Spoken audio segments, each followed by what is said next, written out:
दोस्तों, नए ज़माने के कवियों में यश मालवीय का खूब नाम रहा।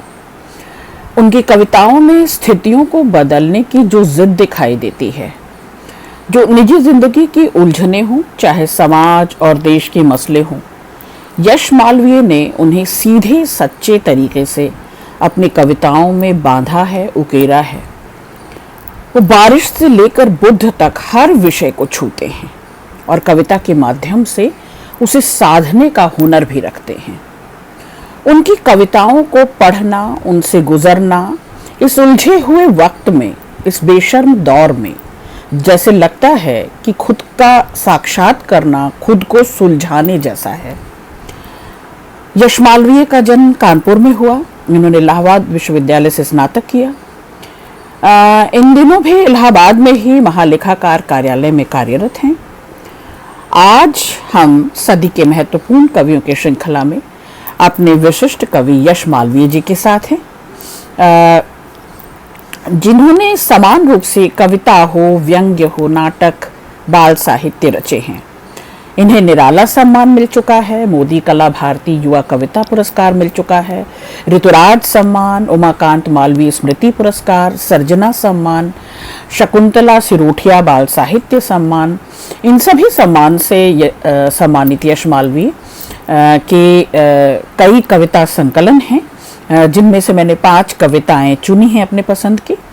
उन संकलनों में कहो सदाशिव, उड़ान से पहले, एक चिड़िया अलगनी पर, एक मन में, बुद्ध मुस्कुराए, एक आग आदिम, कुछ बोलो चिड़िया, रोशनी देती बीड़ियाँ, नींद कागज की तरह, ये कुछ कविता संकलन थे यश मालवीय जी के। इन्होंने व्यंग्य संग्रह भी बहुत से प्रकाशित किए। कृपया लाइन में आए, सर्वर डाउन है। इनका नाटक भी अच्छा सरीखा लोकप्रिय हुआ। मैं कठपुतली, अलबेली, और बाल साहित्य में भी इनकी लोकप्रियता चिन्ही पहचानी जा सकती है। ताक धिनाधिन और लिए लुकाठी हाथ। तो हम यश मालवीय जी की कुछ कविताओं से आज रूबरू होंगे शुद्धार्थियों, और उन कविताओं के बहाने मैं कुछ उनकी कविताओं पर बात भी करूंगी और चाहूँगी कि हम उनकी कविताओं की रचनात्मक यात्रा से गुजरते हुए उनके तेवर को, उनके मिजाज को चिन्हें। मेरी पसंद की पहली कविता है यश मालवीय जी की, जब जैसा राजा बोलेगा। सिंहासन के आगे पीछे जी भर डोलेगी, जब जैसा राजा बोलेगा प्रजा बोलेगी। राजा अगर हंसेगा तो प्रजा भी हंस देगी। राजा अगर हंसेगा तो प्रजा भी हंस देगी, समझ न पाएगी अपनी गर्दन ही कस लेगी।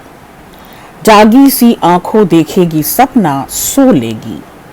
खून चूसते जो उन पर ही वारी जाएगी, हर उड़ान उड़ान से पहले मारी जाएगी। उम्मीदों के नुचे हुए से पर ही तोलेगी। उम्मीदों के नुचे हुए से पर ही तोलेगी। रोशनी के प्यासे होंगे हर बिसात पर, उल्टे सीधे से पासे होंगे, सिसक सिसक कर हवा चलेगी, आंख भिगो लेगी। तुम्ही हो माता पिता तुम्ही हो, गाती जाएगी। आंगन होगा आंगन से संझवाती जाएगी। दुनिया अपनी सांस गिनेगी, नब्ज टटोलेगी। राजभवन के आगे भी कुछ भिखमंगे होंगे, 3 रंग वाले किस्से भी सतरंगे होंगे। धूप जल रही सी पेशानी, धूप जल रही सी पेशानी, फिर धो लेगी, फिर धो लेगी। शुद्धार्थियों, ये कविता पढ़ते हुए मुझे बार बार भारतेंदु हरिश्चंद्र की अंधेर नगरी याद आई। ये जो तुमको हो पसंद वही बात करेंगे। तो जो शक्तिहीन लोग हैं, जो कमजोर हैं, जो बेजुबान हैं और जो बार बार हाशिए पर रहते हैं, सताए गए हैं, वंचित हैं, यातना में हैं, वे सभी मुखर कब होंगे। यश मालवीय दरअसल अपनी पक्षधरता साफ कर देते हैं कि वे उनके साथ हैं, लेकिन साथ तब हैं जब वे भी अपनी शक्ति को, अपने बोलने के जोखिम को, अपनी मुखरता को और अपने संगठन को पहचानेंगे। यश मालवीय तभी उनका साथ देंगे। तो यश मालवीय कहते हैं कि ये जो सिंहासन का युग है, ये जो कुर्सी का वर्चस्व है, ये जो शक्ति साधन सुविधा का वर्चस्व है, इसके आगे जब जब जनता गूंगी रहेगी, उनके उठाए उठेगी, उनके बैठाए बैठेगी, वे हंसेंगे तो हंसेगी, वे दिन को रात कहेंगे तो वो रात कहेगी, तो उनके सपनों को, उनकी शक्ति को, उनकी सुविधा को, साधन को अपनी पीठ पर ढोएगी, भेड़ें बनकर मिमियाती रहेगी। तो उस सब के खिलाफ दरअसल ये कविता जाती है और वो कहते हैं कि जो शोषक है, जो खून चूस रहा है, जो आपके पंख को, आपको उड़ान भरने से रोक रहा है, जो आपको बांध रहा है, जकड़ रहा है, ऐसों का साथ सिसक कर जो जनता देती है, यश मालवीय उनके साथ नहीं है। वे विश्व बंधुत्व के नारे को तो समझते हैं, सार्वभौम सत्य है ये वसुधैव कुटुंबकम, लेकिन भाईचारा, बंधुत्व, प्रेम, ये सब तभी मायने रखते हैं जब सहअस्तित्व की बात हो, जब संगठन की बात हो, जब सर्वहारा के पास शक्ति हो, जुबान हो, जब वह कहने का जोखिम उठा सकती हो। तो राजभवन के आगे जो रेंगते हैं, जो गिड़गिड़ाते हैं, मिमियाते हैं, सिसक सिसक कर भक्ति गीत गाते हैं, भजन गाते हैं, यशोगान गाते हैं, ऐसों के साथ यश मालवीय नहीं है, वो स्पष्ट कर देते हैं। दूसरी कविता है मित्रों, देख रही है माँ। जाती हुई धूप संध्या की सेंक रही है माँ, अपना प्रासंगिक होना, अपना अप्रासंगिक होना देख रही है माँ। भरा हुआ घर है नाती पोतों से, बच्चों से, अनबोला बहुओं के बोले बंद खिड़कियों से, दिन भर पकी उम्र के घुटने टेक रही है माँ, अपना अप्रासंगिक होना देख रही है माँ। फूली सरसों नहीं रही, फूली सरसों नहीं रही, अब खेतों में मन के, पिता नहीं है अब नस नस क्या कंगन सी खन के। रास्ता थकी हुई यादों का छेक रही है माँ, रास्ता थकी हुई यादों का छेक रही है माँ। बुझी बुझी आंखों ने पर्वत से दिन काटे हैं, कपड़े नहीं अलगनी पर फैले सन्नाटे हैं, कपड़े नहीं अलगनी पर फैले सन्नाटे हैं। इधर उधर उड़ती सी नजरें फेंक रही है माँ, अपने को अप्रासंगिक होना देख रही है माँ। सल्यूट आपको यश मालवीय। ये कविता हम औरतों की, हम माओं की, हमारी माओं की और उनकी माओं की यात्रा कराती है सतत। माँ का पिता के बगैर घर में जो अवस्था है, जो स्थिति है, जो उपस्थिति है, और वो उसका टुकुर टुकुर ताकना, हर समय प्रतीक्षा में रहना, चौकन्ना हो जाना, लगातार आस प्यास लिए रहना, उलझन में ही उलझे रहना, बीते हुए दिनों को याद करना और लगातार अपने लिए वो जगह कायम न रख पाना पिता की अनुपस्थिति में। पिता की अनुपस्थिति में जो सुगंध से सराबोर थी, जो सौभाग्य से सराबोर थी, जो रोशनी थी, जो खुशमिजाजी थी घर की, वो सब माँ ने देखा था, एक समय, एक अच्छा समय देखा था, और अब लगातार खुद को अप्रासंगिक होता देख रही है। तो माँ के उस दंश को, उस पीड़ा को और उसके कोने अतरे में जो टीस रहा है लगातार, जिस आस प्यास से वो कुलबुला रही है, छटपटा रही है, यश मालवीय उसे पकड़ लेते हैं और कहते हैं कि लगता है बंद कपाट में, दरवाज़ों में, खिड़कियों में, रोशनदानों में माँ के लिए वो जो पहले इस घर में, इस आंगन में और इस गलियारे में हुआ करता था सांस, और जो उजास हुआ करता था माँ के जीवन में, वह सब कुछ जैसे रीत गया है, बीत गया है। निश्चित तौर पर बेहतरीन कविता। अगली कविता है धर्म का संकट कहें या धर्म संकट। बड़ी ही समसामयिक कविता है ये शोधार्थियों। इसकी नब्ज पकड़ने की कोशिश कीजिएगा और इसके भीतर जो प्याज की परतों सी अर्थों की अनुगूंज खुलेगी, उसको भी पकड़ने की हम लोग कोशिश करेंगे। धर्म का संकट कहें या धर्म संकट, बहुत मुश्किल में फंसी है जिंदगी, हर तरफ पहचान खोती रोशनी, ढह रहे हैं किले गुंबद हर तरफ, बॉन्जाई हुए बरगद हर तरफ, आदमी और आदमी के बीच में खींच दी किसने ये सरहद हर तरफ। धर्म का संकट कहें या धर्म संकट, नाचते निर्वसन होकर तीरगी, सिर धुने लाचारगी बेचारगी। पाँव में और जीभ पर छाले पड़े, पाँव में और जीभ पर छाले पड़े, कौन बोले शब्द के लाले पड़े। देखने की बात कैसे हो कहीं, भोर की भी आंख में जाले पड़े। धर्म का संकट कहीं या धर्म संकट, हम हर कहीं है दर्द की रसाकशी, कील कोई कहीं मन में ही धसी। सभ्यता के नाम पर सनसन है सनसनी, मूर्तियां हैं कुछ बनी कुछ अध बनी। खुशबुओं का नाम लेवा कौन हो, हर तरफ चलती हवाएं अनमनी। धर्म का संकट कहें या धर्म संकट, रेत की मछली हुई है हर नदी। होंठ सूखे सांस लेती तिश नदी, होठ सूखे सांस लेती तिश नदी। बेहतरीन कविता यश मालवीय। मुझे रघुवीर सहाय बार बार याद आ रहे थे। वह क्या है जो इस जूते में गढ़ता है, यह कील कहाँ से रोज निकल आती है, इस दुख को रोज समझना क्यों पड़ता है। तो बड़ी ही समसामयिक कविता है शोधार्थियों।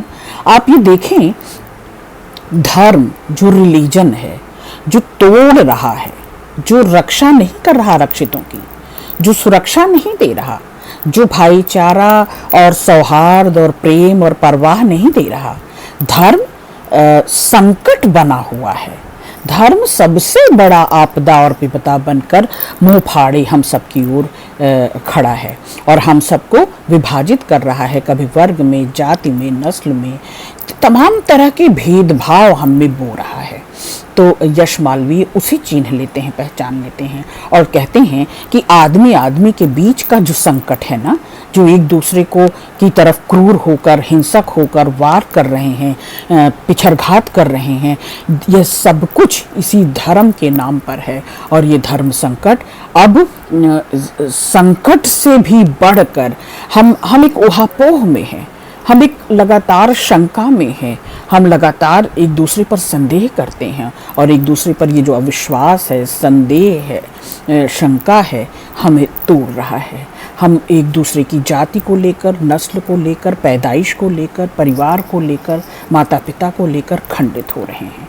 तो इस धर्म संकट को, ये संकट नहीं, बहुत बड़ी आपदा विपदा है और हम सब लगातार इस धर्म संकट से जूझ रहे हैं।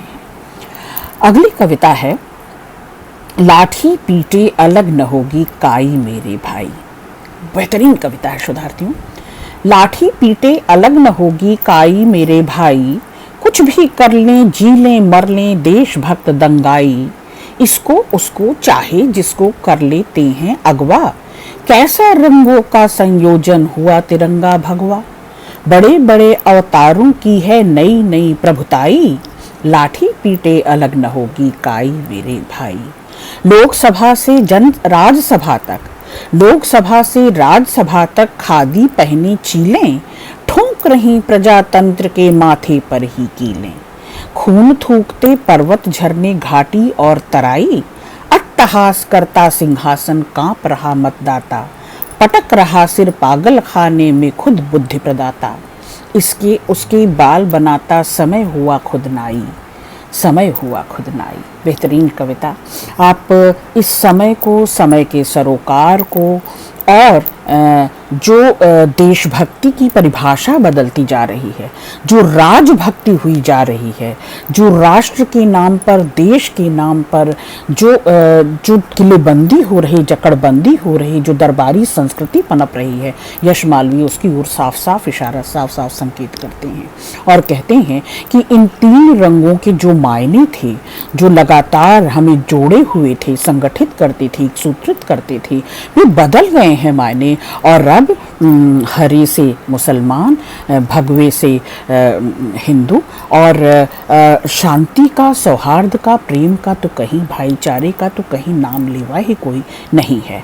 तो चाहे संसद से सड़क तक हो, सड़क से संसद तक हो, यही अनुनाद, यही विषाद सब तरफ सबको चहुं ओर घेरे है। बेहतरीन कविता। दोस्तों, ये मेरी पसंद की 5वीं कविता यश मालवीय की, यह भी आपके लिए। ये एक अलग सी पेशकश है और यश मालवीय के जुनून को, जज्बे को, टेस्ट को और तेवर और मिजाज को पकड़ती है ये कविता। और ये कविता मुझे एक रिदम में पसंद है।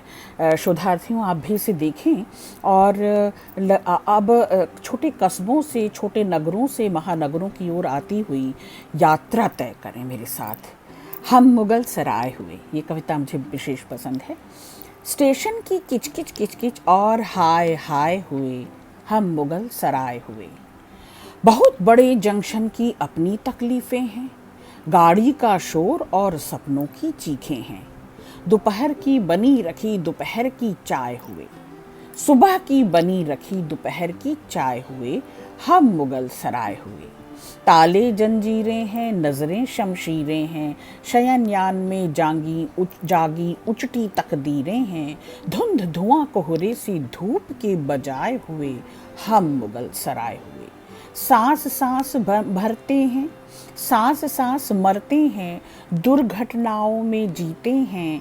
आग है व्यवस्था की, आदमी पलीते हैं। पटरी पर ही आकर कटी नील गाय हुए, हम मुगल सराय हुए। लकड़ी से अकड़े हैं, लकड़ी से अकड़े हैं, सर्दी से जकड़े हैं। हम गीले कोयले से आग नहीं पकड़े हैं। बिना रिजर्वेशन भी नींद के उपाय हुए, हम मुगल सराय हुए। हड्डी ही हड्डी है, हड्डी ही हड्डी है, लहू लहू लोरी है। किस्से बलिदानी हैं, समय ही अघोरी है। खिड़की की आँखों में ज्यों पन्ना धाए हुए, हम मुगल सराय हुए, हम मुगल सराय हुए। शोधार्थियों, ये कविता एक तो आपके बेमतलब हुए जाने की, आप अप्रासंगिक होते जा रहे हैं, आप ज़रूरत के नहीं रहे, आप बेकाज हो गए, आप बेमायने हो गए। तो ये बेमानी होते जाना, बेकाज होते जाना, अप्रासंगिक होते जाना दर्ज करा रहे हैं यश मालवीय। और कहते हैं कि ऐसा लगता है छोटा मोटा स्टेशन जैसे आता है, हम भी वही होते जा रहे हैं।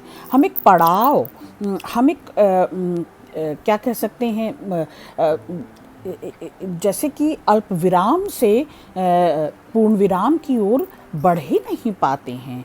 हम वो गैप होते जा रहे हैं, हम वो अप्रासंगिक से उस जगह, उस स्थान पर जहाँ राहगीर आता है और बड़ी हड़बड़ी में होता है, बड़ी बेचैनी में होता है और आगे बढ़ जाता है, जहाँ ठहरता नहीं थोड़े पल के लिए कोई, जहाँ रुकता नहीं थोड़े पल के लिए कोई, जहाँ अपने मतलब या मायने कोई देखता नहीं, नज़रअंदाज हुए जा रहे हैं हम मुगल सराय हुए जा रहे हैं। कि मायने यही है कि लगातार हम एक स्टेशन से थोड़े पल के लिए रुकने, छूटने और छिटकने की कथा होते जा रहे हैं, गाथा होते जा रहे हैं। तो जैसे ट्रेन की पटरियों पर, छोटे छोटे स्टेशनों पर गाड़ी धड़ाधड़ आती है, जाती है, उस आने जाने को, उस आवागमन को देखते हुए हम साक्षी हो रहे हैं, लेकिन हमारा कोई साक्षी नहीं हो रहा, हमें कोई रेखांकित और चिन्हित नहीं कर रहा। हम नज़रअंदाज हुए जा रहे हैं लगातार, हम अप्रासंगिक हुए जा रहे हैं लगातार। तो ये कविता अपने रिदम में एक तो संघर्ष की यात्रा को निश्चित तौर पर दिखाती है, बेहतरीन कविता है। और ये कविता आपको दरअसल लगातार मानवीय रिश्तों से, संबंधों से, मायनों से, प्रासंगिकता से और जिसको कहते हैं कि उपस्थिति से नज़रअंदाज करती जा रही, बेदखल करती जा रही है। तो बेदखली के दंश को, विस्थापन के दंश को, पीड़ा को, यातना को अगर उजागर करना हो तो शोधार्थियों समकालीन पाठ्यक्रम में जो भी कविताएं आप पढ़ रहे हैं उसके साथ इसको तुलनात्मक रूप से पढ़ें, चिन्हें और रेखांकित करें। बहुत शुक्रिया यश मालवीय।